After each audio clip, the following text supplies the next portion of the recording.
Hola, qué verdad. How you doing? Anywho, I think it's important that you do not shame yourself for your diabolical past. It is, in fact, the past. If you don't want it to be a part of your present or a part of your future, do not get in this loop of shaming yourself for this diabolical past. Instead, I invite you to observe the version of you in those moments from your past. What was she like mentally? What was the root of it all? What was she seeking outside of herself in these moments? She was probably surviving in survival mode. What was that like for her? And the alchemy of it all is that when you observe the mess, the diabolicalness, you observe it without judgment as God, as source, as goddess. You observing your actions, then you start observing your mental during those states. And you just kind of hold it and you look at it with no judgment. You look at what you did and you honestly, you have empathy for yourself. You feel for yourself. You're like, oh, okay, this was very diabolical, very much so diabolical, but I get it. I get why you did this. Okay? And this is a thing, like, especially former people pleasers, especially the beautiful people pleasers, we have so much empathy towards other beings and not for ourselves. We forsake ourselves when it comes to like just giving ourselves grace. So if there's anything in your past that is diabolical and holding you back, I invite you to look at it through the God lens, through your real self, and just observe it and hold space for that mindset that version of you had, with her worth, her environment, all of that shaped the actions that were produced. And it may look like a dumpster fire, but if you observe her like that, her actions, her thoughts, her motives, that's what you'll get, a sigh of relief. And you learn from that. This is the important part of it all. My mother used to always say, what did you learn, goddess? What did you learn? And I would tell my mom diabolical because I was an oversharer. Because I thought that meant that I was getting, if I overshared and told too much of the truth, I thought I would be loved for that, you know?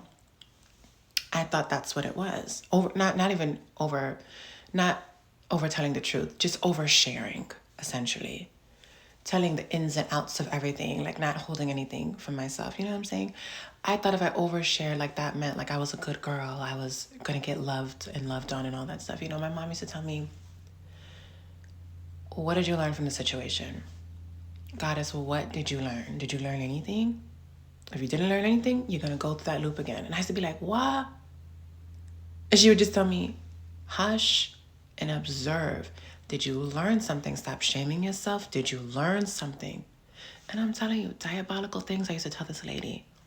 We had no secrets.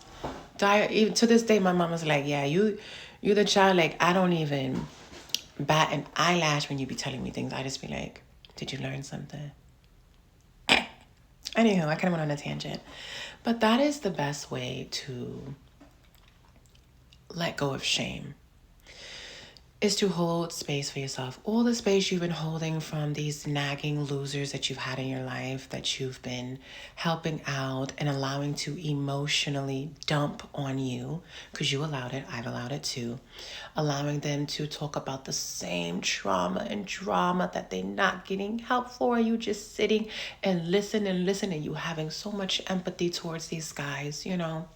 Even the men telling you sob stories and all the things and you just, oh my bendito, I feel so sorry for him and I feel so sorry for him and for her and my friend and this and that, you know. Have that same understanding for yourself. Everything comes back to the self, baby. Have that same understanding for yourself and literally sit and watch the mind of the old version of you.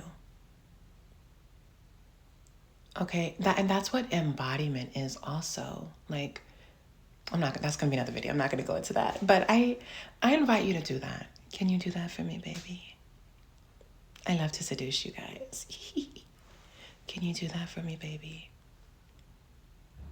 Can you stop shaming yourself and observe the past version of you without any judgment? And this is the thing. So many people in the world are already judging you for your actions, for your past.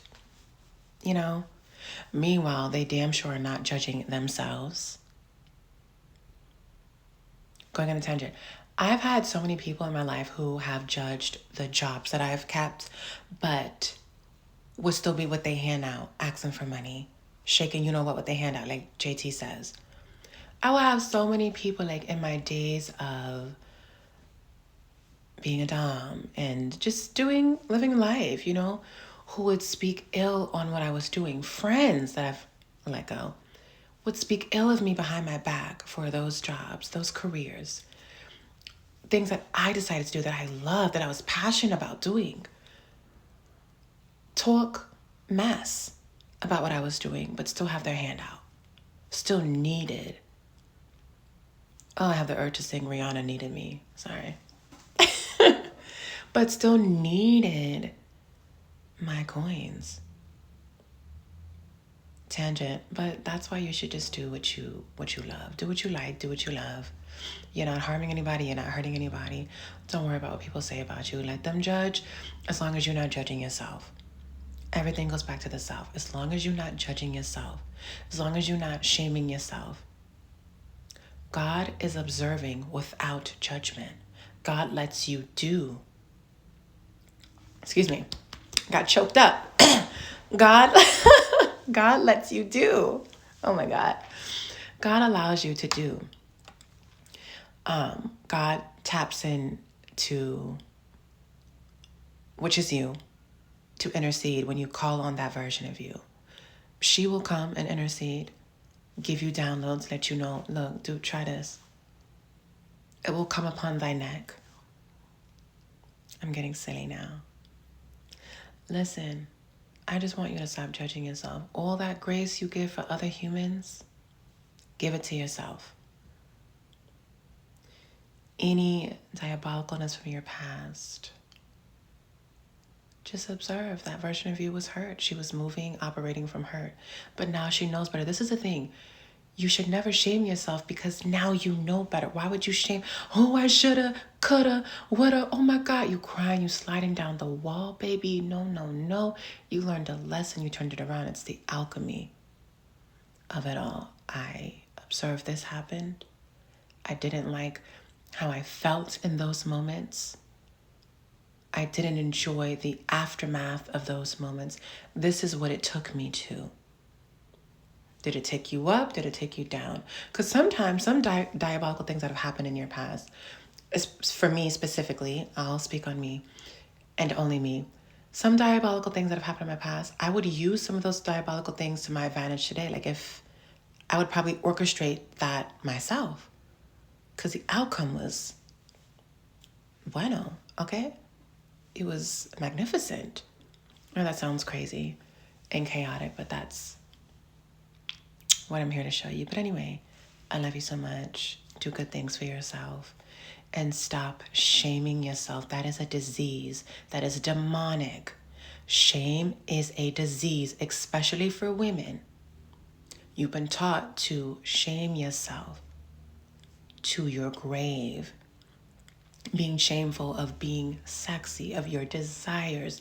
You've been indoctrinated to constantly produce shame. Meanwhile, a lot of men are walking around shameless for the diabolical things that they've done in their past. And you're still shaming yourself for something that happened in 2001 or 1947. I don't know why I'm thinking of that number, but I've been thinking about that number all morning. 1947.